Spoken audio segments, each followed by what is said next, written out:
Non, je pense pas. Je pense que quand on est joueur, il faut savoir jouer plusieurs postes.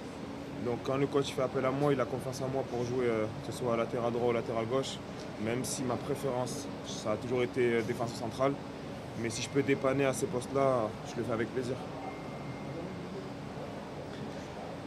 Bana göre oyuncular farklı pozisyonda oynamayı biliyorlarsa bir sorun değil. Benim açımdan da böyle. Hocam bana güveniyorsa eğer, benden sol bek veya sağ bek oynamamı istiyorsa elbette ben de memnuniyetle yerine getiririm. Tabii ki benim tercih etmiş olduğum pozisyon stoper pozisyonu ama söylemiş olduğum gibi başka bir görev verirse bana hocam, başka bir yerde ihtiyaç duyulursa bana orada da oynarım. Evet, zor bir rakip Manchester United. İyi de oynadı takım. Bugün hem tribünleri sormak istiyorum hem maç atmosferini. Özellikle ilk yarı çok baskı yaptı Fenerbahçe ama gol gelmedi. İkinci yarı geldi gol. Tribünlerin desteğiyle ilgili neler söyler? Bundan sonraki maçlarda beklentisi ne yönde olacak? Donc on a joué contre une équipe très forte. Manchester United, c'était un match dur, mais on a bien joué en fait. Je vais également demander les questions sur les supporters parce qu'ils ont créé une ambiance excellente aujourd'hui. Et le premier 45 minutes, on a montré très bonne prestation. Qu'est-ce que tu peux dire à propos de cela et quels sont vos espoirs des supporters pour le match prochain? Oui, c'est vrai, on se devait de réagir après la contre-performance à Samsung Sport. Je pense que c'est ce qu'on a fait aujourd'hui. On a vraiment maîtrisé la première mi-temps. Voilà, de la première à la 45e minute, malheureusement, on a pris un contre et ils ont marqué un but. Mais on a vu qu'on a continué à pousser.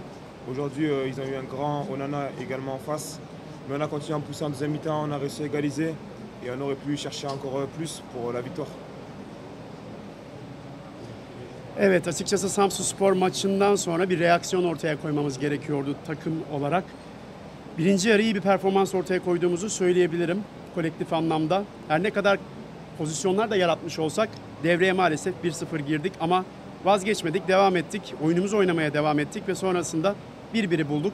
İkinci yarı yaratmış olduğumuz şanslar vardı. Aslında galibiyeti getirecek pozisyonlara da girdik.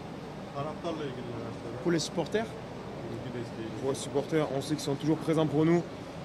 Maintenant, il faut qu'on continue dans ce sens-là et gagner les prochains matchs pour leur faire plaisir. taraftarlarımız her zaman bizlerle beraberler. Bizleri sürekli olarak destekliyorlar. Tabii ki biz de iyi bir performans ortaya koymaya devam etmeliyiz ve onları galibiyetlerle beraber mutlu edebilmeliyiz. Avrupa Ligi'nde bir galibiyet, iki beraberlikle başlayan bir Fenerbahçe var. Nasıl bir başlangıç yaptıklarını düşünüyor ve bu lig aşaması bitirince Fenerbahçe nasıl bir sıralamada bitirir? Donc, quand on a commencé dans l'Europe, dans la Ligue d'Europe, on a gagné un match et 2 égalisations. Quelles sont vos expectations et comment tu trouves les matchs prochains dans la Ligue d'Europe? Ouais, par rapport au match qu'on a joué, on a fait des bonnes prestations. On a accroché un match en extérieur. À domicile, on a fait une victoire. Et aujourd'hui, un match nul. On est bien classé. Maintenant, il va falloir gagner des matchs. On sait qu'il va falloir encore au moins une victoire, un minima pour se qualifier. Mais nous, on veut être dans les 8 premiers pour se qualifier directement. Donc on va chercher le plus de victoires possible. Açıkçası iyi bir performans ortaya koyduğumuzu söyleyebilirim genel itibariyle.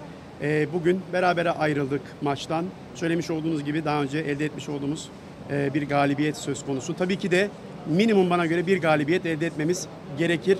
Ama elbette bizler direkt bu gruptan çıkmak istiyoruz. Dolayısıyla daha fazla galibiyetler de elde etmemiz gerekiyor. Teşekkürler arkadaşlar. Merci. Teşekkürler.